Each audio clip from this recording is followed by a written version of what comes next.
Welcome to another edition of Politics Done Right. Today we have the honor of speaking to Evette Avery. She's a working mother providing for her family. She's been a Teamster Union steward at UPS as well as an activist for workers' rights throughout the country. She has been working on the most extensive and effective organizing campaign with the IAM to get union representation for Delta ramp and cargo workers. Delta recently, well, I tell you what, I'm going to just say, welcome to Politics Done Right, Evette. How are you doing today? I'm good. How are you? I am doing fine. I want you to give me a 3 or 4 line synopsis of who Evette is before we get into questions that I want to ask about where is the labor movement right now. So why don't you tell us a little bit about what really got you into this stuff? I think it was just in my blood because I have family who've been fighting for workers for a long time, who are maybe even in the political arena. So we've always been those type of people, and I was just kind of raised that way in order to always help somebody else. So my thing is, anytime I see any type of injustices, especially with working people, I jump in. So that's something I was doing even before I became a union steward. I pounded the streets anytime somebody had something going on with workers' rights or any activism in that area. I was there. Now, again, tell us a little bit about, you had your own little incident with Delta. Why don't you tell us a little bit about that, and then we'll go into further. Yeah, so I worked for Delta Airlines for 7 years.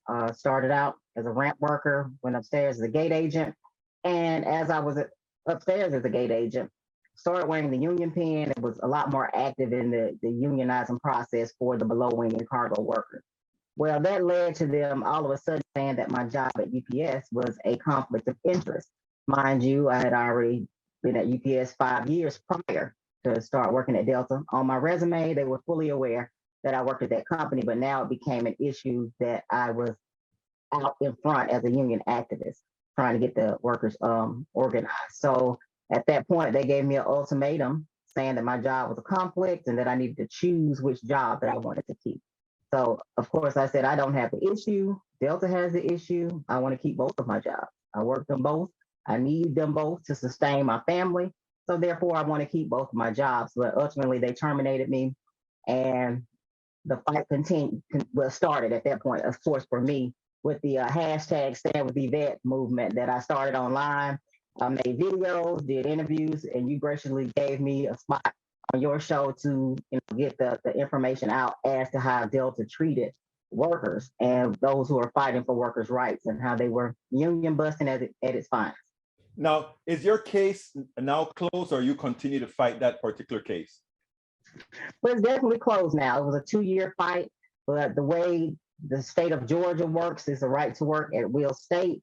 So in reality, workers really don't have what they need to fight corporations unless you have something, they can get it for discrimination maybe. But in reality, there's no real rights for workers in the state of Georgia unless you have a union contract. So thankfully at the other job, I was fully aware of the rights as a unionist, being a union steward with the Teamsters, of how that works. So I'm very thankful for having a union contract, know the benefits of it, and wanted my coworkers at Delta to have the same thing. Now, I want to ask you something about, because I learned this from you. When you are in a right to work state, which means a right to screw workers state, that's what that really means. If you have a union contract in those states, it is enforceable, correct? Oh, yes, it's enforceable. Contracts are enforceable. Of course, no contract is above the law. So if you have something legally binding, that the contract can't override that. But as far as, the way the employer has to go through a process to terminate employees, that stuff is included, and it's upheld, of course. So let me ask you a question then. What is the difference between unions in a right to work state and unions in other states? Okay, so the major difference is if you are in a state that's a right to work state, you do not have to join the union. Even if you're in a company that's unionized, you don't have to join, you don't have to pay dues, but the union still has to represent you. Now, that's something that a lot of us do not like, because if you're getting the benefits of what the union is negotiating, if you're getting the benefits of them fighting for you, you should pay your fair share in dues to help keep that going. But if you're in a state, of course, that's a unionized state, that's, not an at-will right to work state, then they don't have to represent non-paying members. So, and I think even people who don't have to pay regular dues have to pay a certain fee anyway. So that's the major difference. You still have to Okay, represent I mean those who are not. that's a funding difference, right? That actually tells you whether the union can survive or not. It And I does, guess and I always give the analogy. I say, hey, I'm going to move into your house. I know the bills are going to go up, but I'm not going to pay you anything. I'm just going to live there. That's the same thing with you. I'm going to come to this job. I'm going to get those free benefits, medical, dental, and vision. I'm going to get that pension that you get, but I'm not going to help, you know what I'm saying, pay into anything to keep it going.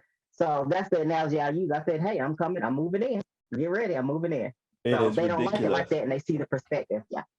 Now, interestingly, we've been sort of happy during this with the results of what has started to occur after the pandemic. Based on your experience in the union movement, do you feel like this is real? Have workers really now gained power and now lasting power, or is this just a phase? I truly believe that during the COVID incident, and when it mainly came out, everybody realized the true importance of work. Now, the companies, of course, knew it already, but people kind of didn't realize their value and realize how much they really meant to the corporations. And the only way that the corporations make the profits that they do is because the workers come in and, you know, make those profits for them. So the workers begin to wake up and say, hey, oh, now all of a sudden we're essential. Okay, now all of a sudden you can give us these bonuses. Oh, you can throw this at us, but you couldn't simply just raise our benefits. Well, give us benefits and great ones. You couldn't simply increase our minimum wages. You couldn't, our hourly wages, things that they could have done before. And then all of a sudden they can do it now. People are realizing, okay, something's not adding up. So that's something that means you could do more for us before, but you just chose not to. So I think a lot of people in a lot of areas have woke up, and we see that one of the main things is Striketober, when we had a lot of strikes going on, and strikes have continually been going on. Actually, tell us a little bit about the strikes that you know about that are active around the country. Well, a couple of weeks ago, I actually went down to Alabama to the UMWA workers. So those are the mine workers in Alabama. And they've been on strike for now 11 months and counting, which is now, I think, holding the record for the longest strike there. And what they want is, just basic things. I mean, mine workers have had it hard in this country, and they definitely should be rewarded for the type of work they do, because it's very, very dangerous. And they should get what they're supposed to get if you're making those type of profits. Like, I mean, the companies are not missing any money. They're making more and more profitable. A lot of them were more profitable during the pandemic than before. Mm-hmm. And so they definitely should get exactly what they deserve. So we were out there with those brothers and sisters and talking to them and seeing the things that they needed. I mean, everyday essentials and basics that they did not have because they've been on strike for so long.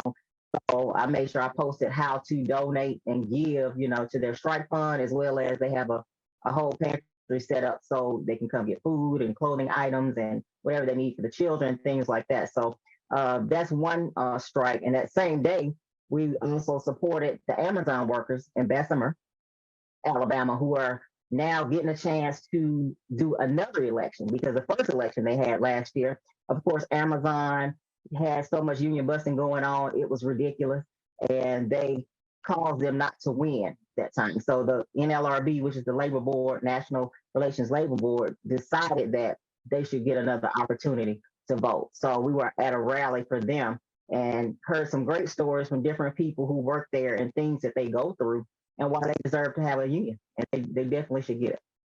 Now, Evette, you make a hell of a speaker for the movement.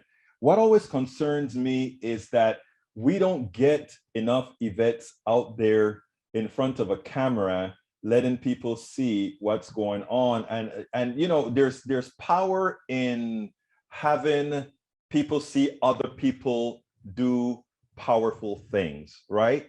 In other words, right. The goal of the corporation, including what you saw Amazon do in Alabama, is to try to let people know, don't do that. It's scary, because suppose it doesn't work out, you're in trouble. When you have an Evette out there that says, look, not only am I working but I have actually gone through the whole system. Hell, they've done fired me. I'm still here. That's right. Being a spokesperson to tell people you've got power. What and maybe this is a job for you, Evette. Maybe you need to start a training business for the union worker. I'm not kidding, actually, at all. Why can't we see more of what's going on? Because it's all over the country. Why can't we see more of it on TV? Even if it's not on TV, more than just in that. You know how Facebook has a way of keeping people locked up in their cells, getting outside of those cells so other people see what's going on. How do we get there? We have to keep pushing. I mean, it's going to take us all in different avenues to make our voice be heard because, as you say, most of the mainstream will not cover it. I could get no one to cover my story when it comes to mainstream media. I reached out personally to the Fox News, to the CNN, nothing. Anytime it comes, especially in Atlanta, dealing with Delta Airlines, coming with them, they own the city. So nobody wanted to touch them. I couldn't even get an attorney here. That's how crazy it was. I had to go out of state to get an attorney just to go after them. So my whole thing is people have to realize it's going to take you stepping up and doing it on your own and then grouping together with like-minded people, and we can get it done. It can be done. Well, you're a hell of a spokesperson. What else? What else going on around? Before I want to do a little digression here. You were in a truck. What you doing in a truck? So of course, since I was terminated from Delta, I already worked for UPS and decided, hey, what was best for me at the time was to go full time. So now I'm a full-time package car driver with UPS. So I just crossed over from part-time to full-time and out here delivering everybody's packages throughout the pandemic. I started during the pandemic doing the deliveries, and it's been an experience. And Well, I've learned a lot of things that I'm honored that you actually kind of parked the truck to have a little talk with Politics Done Right. I'm like excited about, you're coming. I'm like super honored. Hey, she is in that truck. Hey, what else is happening? Tell me what else. First of all, I just mentioned about the media not doing what I think the media needs to do. And I also mentioned that you are very savvy in the way you know how to use media to get the message out. What do you want us to do? Not only when I say us, I don't mean the independent media. I mean the consumers of independent media who actually needs to be a part. What is your message to them? well, definitely to hold every corporation accountable for whatever they do to their workers, pay attention to what's going on, and support workers in all their endeavors, no matter it's from fast food, you know, they're considered essential too. They didn't realize how essential they were until, we had our pandemic. So whoever has a fight, who's fighting for wages, who's fighting for benefits, who's fighting for, healthcare, whatever in these workplaces, please support those workers. Go out whenever you can. If you can't be there in person, do something online, promote whatever they're doing. Try to get the word out and help in any way you can. Because I know my time is limited a lot more now than it used to be. So that's why it was very important for me to take this time out to do your show because it's invaluable. This is the type of thing that we need to do. Make a few minutes to do anything we can to further the cause. Well, I think that is so important. And like I said, you do it and you do it well. You know what my last question always is? What should I have asked you that I didn't? What all that I find out now as a driver that I happen not to have known before? Let me hear it.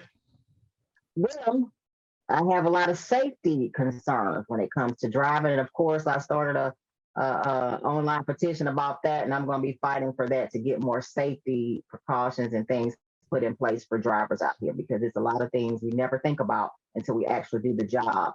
So that's something we definitely need to take care of, and you'll be seeing a lot in the future about. Can you tease us with a few of the things that we never thought about? Well, you never think about as we are out here delivering, we do not know what situations we are walking up on. We could be walking up on a domestic situation.